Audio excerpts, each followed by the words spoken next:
Hello friends, मेरा नाम रंजीत सिंह। स्वागत है आपका आपके अपने यूट्यूब चैनल खालसा कंप्यूटर पर। आज की क्लास में हम डाटा मेन्यू के बारे में डिस्कस करने वाले हैं।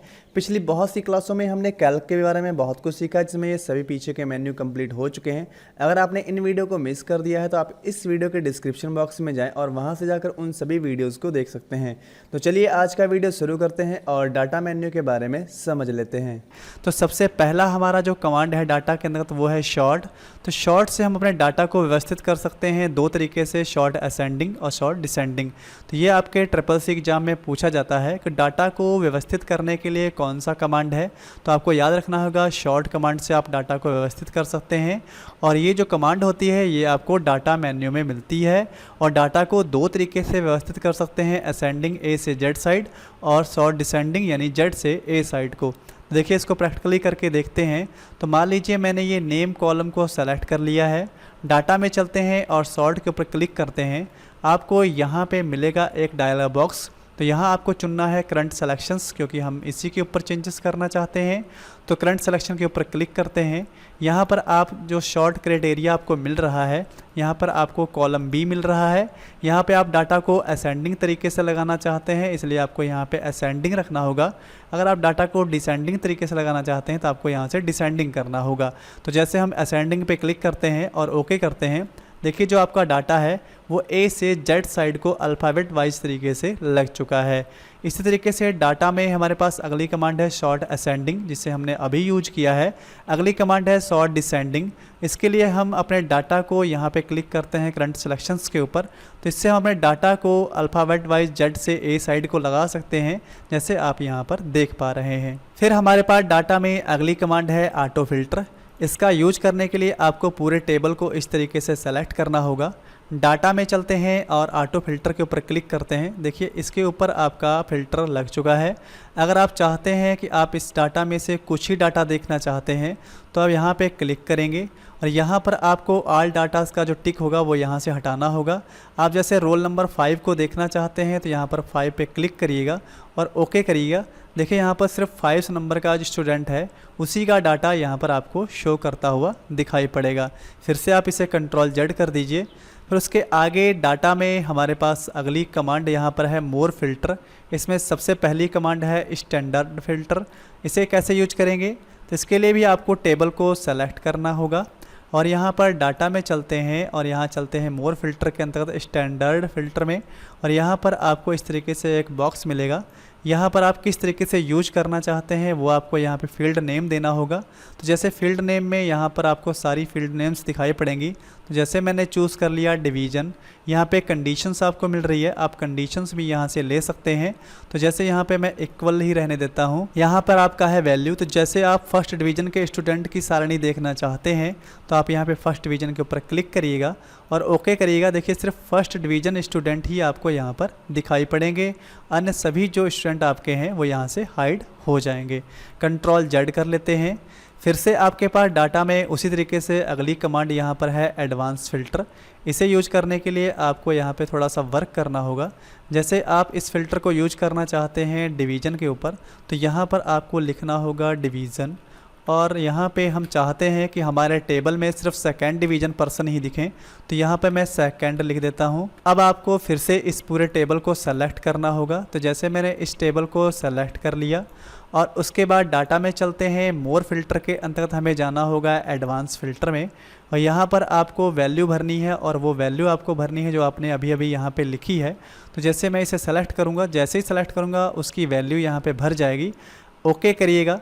देखिए आपका जो टेबल है वो सिर्फ वही पर्सन्स को दिखाएगा जो सेकेंड डिवीजन्स हैं, अन्य सभी पर्सन्स को वो हाइड कर देगा। फिर से आपको इसे सेलेक्ट करना होगा और डाटा में जाना होगा और मोर फिल्टर के अंतर्गत आपको अगली कमांड मिलेगी रीसेट फिल्टर। तो जैसे आप क्लिक करेंगे आपका टेबल पूरी तरह से कंप्लीट आपको यहाँ पर दिखाई पड़ेगा। अगली कमांड यूज करने के लिए आपको टेबल को फिर से सेलेक्ट करना होगा। डाटा में चलते हैं और मोर फिल्टर के अंतर्गत हमारे पास आखिरी कमांड है हाइड ऑटो फिल्टर। तो जैसे हम हाइड ऑटो फिल्टर के ऊपर क्लिक करेंगे तो जो मैंने फ़िल्टर यहाँ पे ऑप्शन लगा रखा था, देखिए वो यहाँ से जा चुका है। अब ये आपका नॉर्मल पोजीशंस पे लौट चुका है। फिर डाटा में हमारे पास अगली कमांड है डिफाइन रेंज।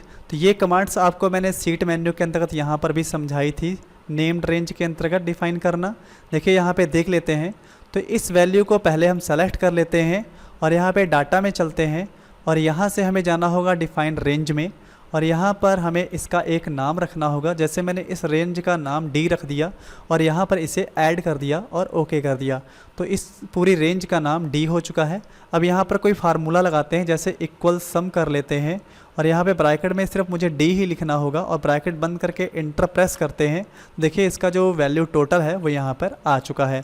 इस तरीके से अगर आप कोई और फार्मूला लगाना चाहते हैं तो मान लीजिए आप इसमें से मैक्स वैल्यू निकालना चाहते हैं तो इक्वल MAX मैक्स लिखिएगा और यहाँ पर ब्रैकेट के अंतर्गत डी लिख के ब्रैकेट बंद करके इंटर प्रेस करिएगा।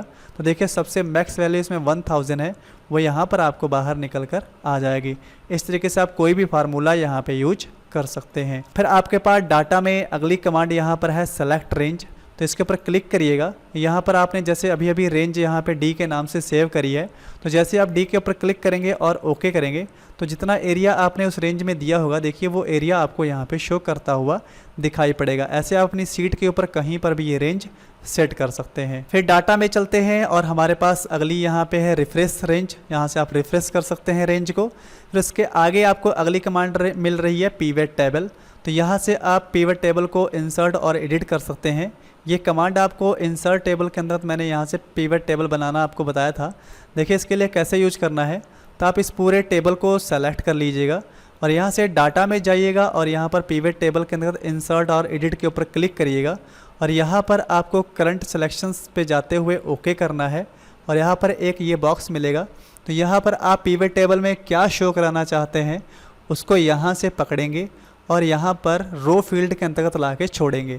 इस तरीके से जैसे मैंने नेम और डिवीज़न, ये सिर्फ 2 फील्ड चाहिए, तो मैं इस डिवीज़न को भी यहाँ पर लेकर छोड़ दूँगा और ओके करूँगा। देखिए एक टेबल आपको दिखाई पड़ेगा, तो यहाँ पर आपको नेम और डिवीजन्स ही दिखाई पड़ेंगे और बाकी डाटा यहाँ पर आपको दिखाई नहीं पड़ेगा। अगर आप चाहते हैं ये सभी स्टूडेंट ना दिखाई पड़े तो यहाँ पर टिक करिएगा और आल का टिक हटा दीजिएगा। जो आपको चाहिए जैसे हरगुन, खतीजा और यहाँ से प्रेमलता, ये 3 स्टूडेंट हमें देखने हैं, ओके करिएगा।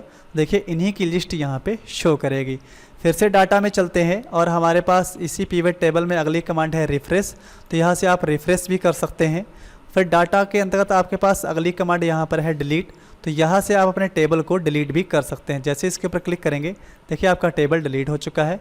सीट को डिलीट करने के लिए आपको राइट क्लिक करना होगा और यहाँ से डिलीट सीट के ऊपर क्लिक करते ही आपका जो टेबल है वो सीट यहाँ से डिलीट हो चुका होगा। सीट 1 पे आ जाते हैं। फिर डाटा में चलते हैं और हमारे पास अगली कमांड यहाँ पे है कैलकुलेट की। तो कैलकुलेट के अंतर्गत आपको सबसे पहला ऑप्शन मिल रहा है रिकैलकुलेट, जिसका शॉर्टकट होता है F9 और अगला आपका यहाँ पे ऑप्शन है रिकैलकुलेट हार्ड, जिसका शॉर्टकट होता है Ctrl+Shift+F9। तो ये आपको CCC एग्जाम में पूछा जाता है, इसलिए आप इन्हें याद जरूर कर लीजिएगा कि रिकैलकुलेट करने का शॉर्टकट क्या होता है या रिकैलकुलेट हार्ड का शॉर्टकट क्या होता है। यहाँ पर आपको और भी ऑप्शन मिलेंगे, फार्मूला टू वैल्यू और ऑटो कैलकुलेट। तो जैसे ऑटो कैलकुलेट लगा हुआ है तो इसका क्या कारण है और ये किस तरीके से यूज होता है ये मैं आपको बताता हूँ। जैसे मान लीजिए ये टोटल वैल्यू है जो आपको यहाँ पे दिखाई पड़ रही है। मान लीजिए यहाँ पे मैं कोई वैल्यू में चेंजेस करता हूँ, तो जैसे मैंने यहाँ पे 1200 कर दिया तो देखिए वैल्यू टोटल यहाँ पे अपने आप ऐड हो चुकी है। तो ये किस वजह से यहाँ पे टोटल हो गया, इसके लिए हमें डाटा में जाना होगा और यहाँ से हमें जाना होगा कैलकुलेट के अंतर्गत और यहाँ पे ऑटो कैलकुलेट का ऑप्शन जो है इसे हाइड कर देना होगा। देखिए अगर हम इस वैल्यू में कोई भी बढ़ोतरी करते हैं यहाँ पर तो इसके टोटल में किसी प्रकार का कोई भी फ़र्क आपको नहीं दिखाई पड़ा है। आप चाहते हैं कि ये रिजल्ट आपको दिखाई पड़े तो डाटा में जाना होगा और यहाँ से आपको कैलकुलेट में जाके रिकैलकुलेट कर देना होगा। देखिए जो आपने वैल्यू बढ़ाई थी वो अपने आप से यहाँ पे ऐड हो चुकी है। इसी तरीके से अगर आप वैल्यू में कुछ और चेंजेस करना चाहते हैं और उसका रिजल्ट इसमें शो कराना चाहते हैं तो आपको फिर से डाटा में जाना होगा और यहाँ से कैलकुलेट में जाते हुए आपको रिकैलकुलेट हार्ड के ऊपर क्लिक करते ही उसका भी टोटल यहाँ पर आपको दिखाई पड़ेगा। अगर आप चाहते हैं कि ऑटोमेटिक तरीके से ये टोटल करे तो आपको फिर से उसी तरीके से यहाँ पर डाटा में जाना होगा और डाटा में जाते हुए कैलकुलेट में जाकर आपको ऑटो कैलकुलेट को फिर से शो करा देना होगा। देखिए अगर आप किसी तरीके से अब चेंजेस करते हैं तो आपका वैल्यू अपने आप से यहाँ पर टोटल कर लेगा। तो आई थिंक आप ये समझ गए होंगे। फिर डाटा में चलते हैं और कैलकुलेट में हमारे पास अगली कमांड यहाँ पर एक और थी, फार्मूला टू वैल्यू। तो जैसे यहाँ पर आप देख पा रहे हैं ये वैल्यू के ऊपर ये फार्मूला यहाँ पे लगा हुआ है जो फार्मूला बार में दिखाई पड़ रहा है। तो आप चाहते हैं कि यहाँ पर वैल्यू ही दिखाई पड़े, ये फार्मूला हाइड हो जाए। आपको टोटल के ऊपर क्लिक करना होगा। डाटा में जाना होगा और यहाँ से आपको कैलकुलेट में जाकर फार्मूला टू वैल्यू के ऊपर क्लिक करना होगा। देखिए बाहर क्लिक करने के बाद फिर से आप इसके ऊपर क्लिक करेंगे तो यहाँ पर इसका फार्मूला जो था वो यहाँ से हाइड हो चुका है और इसकी वैल्यू आपको यहाँ पर भरी हुई दिखाई पड़ेगी। फिर डाटा में चलते हैं और हमारे पास अगली कमांड यहाँ पर है वैलिडिटी। तो वैलिडिटी का यूज कैसे करते हैं इसको पहले समझ लेते हैं। तो जो वैलिडिटी होती है इसमें हम एक वैल्यू रेंज दे देते हैं, जिससे कि हम अगर किसी तरीके की कोई रॉन्ग वैल्यू टाइप करते हैं तो हमें एक मैसेज अलर्ट के रूप में मिले। तो जैसे यहाँ पर हम इसे सेलेक्ट कर लेते हैं, डाटा में चलते हैं और यहाँ से हमें लगाना होगा वैलिडिटी। इसके ऊपर क्लिक करते हैं और सबसे पहले हम क्राइटेरिया में आते हैं और यहाँ पर ऑल वैल्यूज़ में आपको बहुत से वैल्यूज़ मिल जाएंगे। तो आप यहाँ से टाइम के ऊपर, डेट के ऊपर, डेसिमल के ऊपर, यहाँ किसी भी और रेंज के ऊपर सेलेक्ट कर सकते हैं। तो जैसे हम यहाँ पे डेसिमल सेलेक्ट कर लेते हैं और यहाँ से आपको डाटा मिल रहा है, आप यहाँ से ग्रेटर देन, लेस देन या इक्वल टू जो भी आप चूज़ करना चाहें कर सकते हैं। तो जैसे हम ग्रेटर देन यूज करते हैं और यहाँ पर एक मिनिमम वैल्यू देते हैं कि हमें 33 के नीचे अगर हम वैल्यू टाइप करें यहाँ पर तो हमें एक अलर्ट मैसेज मिले। तो यहाँ पर हम 33 देते हैं और यहाँ पर एरर अलर्ट की जगह पे एक मैसेज टाइप कर देते हैं। जैसे हम लिख देते हैं रॉन्ग वैल्यू। तो हमने यहाँ पे रॉन्ग वैल्यू टाइप करके ओके कर दिया तो ये इसके ऊपर रेडी हो चुका है। तो जैसे ही हम 32 टाइप करेंगे तो हमें एक यहाँ पे मैसेज मिलेगा रॉन्ग वैल्यू का। तो इससे हम अपनी वैल्यू को सही तरीके से टाइप कर सकते हैं। इसी तरीके से आप 100 से ज़्यादा नहीं टाइप करना चाहते हैं तो वहाँ पर आप मैक्सिमम वैल्यू भी फिट कर सकते हैं। इस तरीके से आप टेक्स्ट के ऊपर भी इसे फिट कर सकते हैं या नंबर के ऊपर भी आप इसे फिट कर सकते हैं। फिर डाटा में चलते हैं और अगली कमांड आपको मिल रही है सब टोटल्स। तो जैसे आप मंथ वाइज सब टोटल निकालना चाहते हैं तो आप इस टेबल को सेलेक्ट करेंगे। यहाँ पर हमने मंथ वाइज यहाँ पे जो आइटम्स खरीदे हैं या बेचे हैं उनके नाम, उनकी क्वांटिटी, उनका रेट और वैल्यू यहाँ पे लिख रखा है और इनका हम टोटल करना चाहते हैं मंथ वाइज अलग अलग। तो डाटा में जाएंगे और यहाँ से सब टोटल्स के ऊपर क्लिक करेंगे और यहाँ पर आपको लेना होगा मंथ और उसकी वैल्यू आपके देखनी है। तो वैल्यू पे टिक कर दीजिएगा और ओके करिएगा। तो देखिए आपको दिखाई पड़ेगा कि अगस्त महीने में आपने जो टोटल सामान खरीदा था वो कितना वैल्यू का है, जुलाई में अलग दिखाई पड़ेगा और जून का अलग दिखाई पड़ेगा और सभी मंथ का जो ग्रांड टोटल होगा वो भी आपको यहाँ पर दिखाई पड़ेगा। इस तरीके से आप इसे यूज कर सकते हैं। डाटा में चलते हैं, अगली कमांड हमारे पास है फॉर्म की। तो इसके लिए जैसे एक टेबल को सेलेक्ट कर लेते हैं। तो मान लीजिए मैंने ये टेबल सेलेक्ट कर लिया। डाटा में चलते हैं और फॉर्म के ऊपर क्लिक करते हैं तो यहाँ पर आपको पूरे जो आइटम्स हैं दिखाई पड़ेंगे। आप यहाँ से न्यू रिकॉर्ड या नेक्स्ट रिकॉर्ड कर करके देख सकते हैं और यहाँ से जैसे आप कोई नया रिकॉर्ड ऐड करना चाहें वो भी कर सकते हैं या पुराने रिकॉर्ड को डिलीट करना चाहें तो वो भी आप यहाँ से कर सकते हैं। तो जैसे मुझे एक नया रिकॉर्ड यहाँ पे ऐड करना है तो मैंने यहाँ पे लिख दिया SMPS और उसकी वैल्यू टाइप करनी है तो मैंने यहाँ पे वैल्यू टाइप कर दिया और यहाँ से न्यू कर दिया। देखिए ये जो वैल्यू है यहाँ पे भर चुकी है, इसका नाम भी यहाँ पे ऐड हो चुका है। तो यहाँ से क्लोज करते हैं तो देखिए आपके टेबल में SMPS ऐड हो गया है और यहाँ पे ग्रॉस टोटल में भी ऐड हो चुका है। तो इस तरीके से आप इसका यूज कर सकते हैं। फिर डाटा में आपके पास अगली कमांड है टेक्स्ट टू कॉलम्स की। तो जैसे आप इस टेक्स्ट को कॉलम में कन्वर्ट करना चाहते हैं कि ये टेबल में दिखाई पड़े तो आप इस डाटा को सेलेक्ट करिएगा, डाटा में जाइएगा और टेक्स्ट टू कॉलम के ऊपर क्लिक करिएगा। तो आपने इस डाटा को जिस तरीके से भी सेपरेट कर रखा होगा वो आपको यहाँ से चुनना होगा। अगर आपने कॉमा लगाए होंगे तो कॉमा चुनिए, सेमी कॉलम लगाए हों तो सेमी कॉलम चुनिए, स्पेस लगा के रखा है तो यहाँ पे स्पेस जैसे मैंने लगाया था तो स्पेस मैंने चुन लिया, ओके किया। देखिए आपका ये जो डाटा था ये कॉलम में कन्वर्ट हो गया है, एक टेबल के रूप में दिखाई पड़ रहा है। तो इस तरीके से आप इसे कन्वर्ट कर सकते हैं। डाटा में हमारे पास अगली कमांड है कंसोलिडेट की। तो इसका यूज तब करते हैं अगर हम सभी मंथ्स का जो भी सेल परचेज का पूरा डाटा है वो एक जगह पे चाहते हैं तो तब हम कंसोलिडेट का यूज करते हैं। तो जैसे इसके ऊपर क्लिक करते हैं तो इस प्रकार का डायलॉग बॉक्स आपको मिलेगा जहां पर आपको वैल्यू देखनी है उसके ऊपर क्लिक करना होगा तो उसकी रेंज यहां पर आपको भरी हुई दिखाई पड़ेगी। फिर उसके आप बाद यहाँ पे सोर्स डाटा रेंज में जाएंगे, यहाँ पे क्लिक कर दीजिएगा। आपने बाई मंथ जो भी सेल्स परचेज किया होगा आपने उसकी वैल्यू को इस तरीके से सेलेक्ट करना है, वो वैल्यू यहाँ पर उसकी रेंज यहाँ पे भर जाएगी। यहाँ पे आपको ऐड करना है, फिर से आपको अगली रेंज को उसी तरीके से सेलेक्ट करना है, उसे भी आपको ऐड करना है, फिर से आपको तीसरी वाली रेंज को सेलेक्ट करना है और उसे भी उसी तरीके से ऐड करना है। यहाँ पर आपको और भी ऑप्शंस मिल जाएंगे, सम, काउंट, एवरेज, मैक्स, मिनिमम, जो भी आप करना चाहें।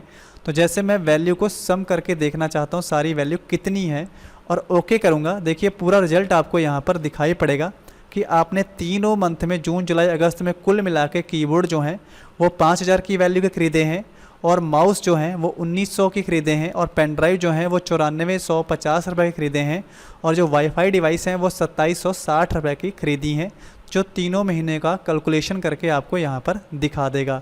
तो इस तरीके से आप इसका यूज कर सकते हैं। फिर डाटा में हमारे पास अगली कमांड है यहाँ पे ग्रुप एंड आउटलाइन की, जिसमें ग्रुप का शॉर्टकट होता है F12 और अनग्रुप का शॉर्टकट होता है Ctrl+F12। तो ये CCC के एग्ज़ाम में पूछा भी जाता है, तो आपको ध्यान रखना होगा ग्रुप का F12 होता है और अनग्रुप का Ctrl+F12 होता है। ये कमांड जो होता है ये हमारे डाटा मेन्यू में होता है। तो जैसे हम ग्रुप करके देखते हैं, तो मान लीजिए हमने इतना टेबल यहाँ पे सेलेक्ट कर लिया और यहाँ पे हम डाटा में चलते हुए ग्रुप एंड आउटलाइन में जाकर हमने यहाँ पे ग्रुप पे क्लिक कर दिया। तो यहाँ पे रो और कॉलम दो तरीके से आप ग्रुप कर सकते हैं। तो हम बाय रो करना चाहते हैं तो ओके करते ही आपका जो ये डाटा है देखिए यहाँ पे ग्रुप हो चुका है। अगर आप चाहें तो यहाँ से इसे हाइड भी कर सकते हैं और यहाँ से शो भी कर सकते हैं। फिर से आप इसे सेलेक्ट कर लीजिए और यहाँ से डाटा में चलते हैं और यहाँ से ग्रुप में जाके अगर आप चाहते हैं तो यहाँ से आप अनग्रुप भी कर सकते हैं। अगर आप चाहते हैं यहाँ से डिटेल को हाइड करना तो इसी तरीके से यहाँ से भी आप हाइड कर सकते हैं और हाइड करने के बाद यहाँ से आप शो भी कर सकते हैं। तो जैसे हम यहाँ से इसे अनग्रुप कर देते हैं तो आपका ये नॉर्मल टेबल हो चुका है। इसी तरीके से डाटा में हमारे पास अगली कमांड यहाँ पर है ऑटो आउटलाइन। तो इसे आप यहाँ कॉलम में करा सकते हैं शो। देखिए यहाँ से आप कॉलम को हाइड और कॉलम को शो करा सकते हैं। इसको रिमूव करने के लिए आपको फिर से डाटा में जाना होगा और यहाँ से ग्रुप में जाकर आपको यहाँ से रिमूव आउटलाइन पे क्लिक करना होगा। फिर से आपका जो पोजीशंस है वो नॉर्मल तरीके से हो चुका है। तो इस तरीके से आज के वीडियो में हमने सीखा है डाटा मेन्यू के बारे में और आगे आने वाली वीडियो में सीखेंगे हम टूल्स मेन्यू के बारे में। अगर मेरी वीडियो आपको अच्छी लगी हो तो वीडियो को लाइक करिएगा, चैनल को सब्सक्राइब करिएगा और कमेंट करके जरूर बताइएगा कि आपको मेरी वीडियो कैसी लगी और दोस्तों के साथ शेयर करना मत भूलिएगा। मिलते हैं अगली वीडियो में, तब तक के लिए नमस्कार।